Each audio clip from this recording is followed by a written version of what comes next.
Hello everybody, this is Old Soldier. If you've watched this channel for a while, you know my wife is a super avid gardener. I kind of play around with it, but she's very avid, and I wanted to interview her about specifically growing tomatoes for this episode.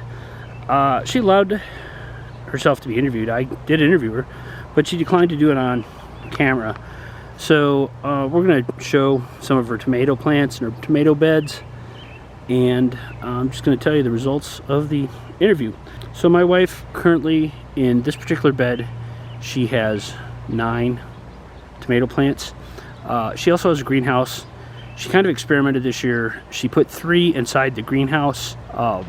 She didn't know how it would turn out. In her words, they would either thrive or die a horrible death. This time of the year when it's so hot, she keeps both doors to the greenhouse open for ventilation, and they have thrived, and we'll look at those later.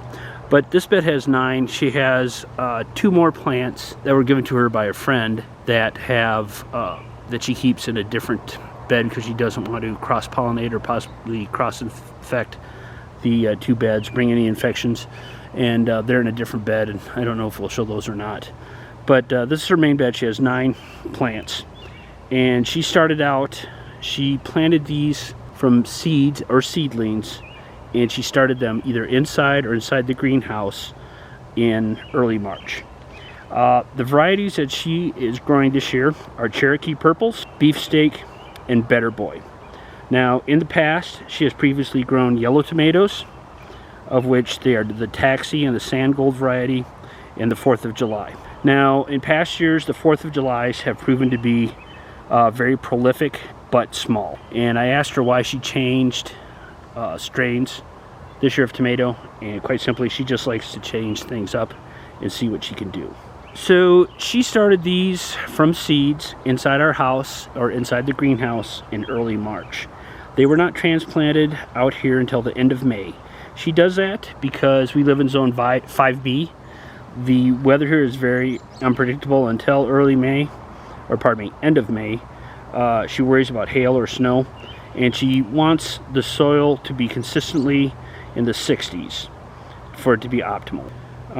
On the inside of our house, where she starts the seedlings, we have a south-facing window, and she also has a grow light, and she keeps it at night consistently 50 degrees.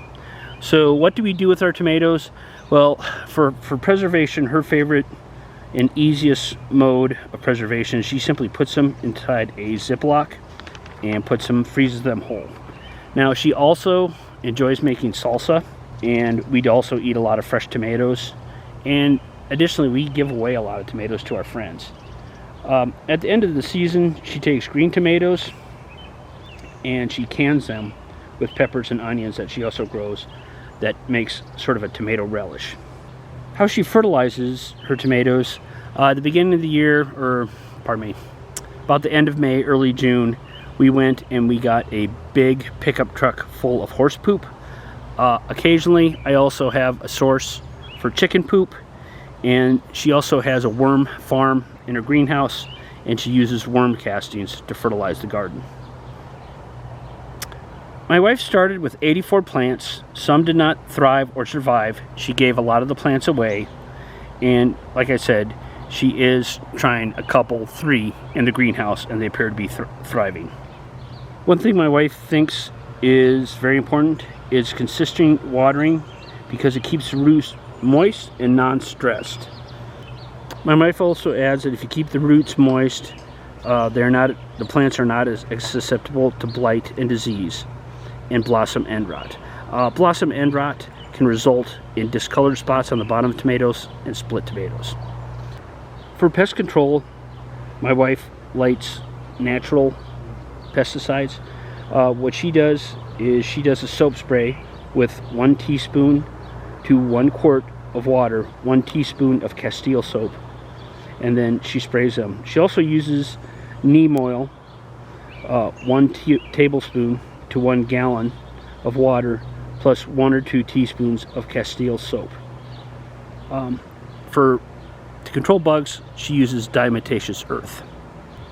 My wife feels that it's important to spray for bugs at the end of the day, before the sun goes down. You do not want to spray this mixture of either the neem oil or the castile oil and neem oil and the water on the plants in the morning and leave in the sun all day. My wife feels daily vigilance of plants is vital. You want to control aphids. You want to look for yellow leaves because there'll be many causes of that, and you want to look underneath the leaves for aphids and other insects. She grows tomatoes because tomatoes are a challenge to her and a joy, and she loves to create something from nothing. Besides that, they taste good. And she loves the salsa, and I love BLTs. And one thing I will say is that she also gives away cans of salsa, or we give away cans of salsa as a gift. Now, we like to use a lot of rainwater from our rain catchment system to water their tomatoes or our other garden beds, but it's not enough. But whenever we do get rainwater, we use it to water our outside garden beds. When she starts these from seeds, she keeps the seeds at room temperature, constantly moist and drained thoroughly. And she likes to use day-old water that is warmed to room temperature in gallon jugs. Now, it is true that carrots love tomatoes, so my wife is a big believer in companion planting, and along with carrots, she also grows onions, garlic, and marigolds. And she likes to grow plants that will grow under the tomatoes' thick canopy of leaves. Now, you can tell on these plants, she has trellised these tomatoes. She has metal trellises, and she also has them wood staked. She does not use the wood stakes over from year to year because they can carry over viruses, and so she uses them for one season and either burns or disposes of them. The metal trellises she does keep because they will not carry viruses over.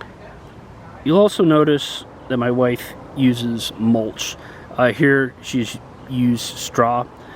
She likes this. She's not a big fan of overhead watering, and you can also see drip lines in our garden bed, our tomato bed. She likes this because she does not like when the overhead watering will splatter dirt up on the leaves of the plant, and this can cause viruses or bacteria or fungus to grow on the leaves. She doesn't mind the rain because it's infrequent enough. It really doesn't matter. I'd like to show you the greenhouse, but my wife is working in there right now, and I don't think I'm going to disturb her work with filming. So there you have it, folks. That is an interview with a tomato. As a little bonus material, I grow potatoes in tubs outside. These are Kennebecs in this tub. You can also see after a certain point I use mulch, and I do that in order to protect any potatoes that grow up if they break the surface of the soil. If you expose growing potatoes to sun, they'll turn green and they're toxic to humans. They won't kill you, but they will make you sick. You'll notice here that I raised the tub up on bricks. I water in the mornings, and there are numerous holes cut in the bottom of the soil so they drain. You don't want them. You want to keep them moist, but you don't want to sit them in water because they'll rot. And I like to keep them on bricks so they can drain out, and also to minimize bug activity. Here are two more 5-gallon bucket size containers, also full of potatoes. My wife does not. There's a lot of clay in the soil. My wife doesn't like to take up room in the garden with potatoes. Besides that, the clay, they just don't grow super well in the clay type soil that we have here. You can also see that I've used straw for mulch, and you can also see I have them up on metal grate, so there's some separation so they'll drain properly when watered, and to cut down on bug activity. If you look at this plant, you can see a little white. That's diatomaceous earth. You can tell on the leaves there's been some bug activity on these, and I've just added some diatomaceous earth to basically cut down on to act as a...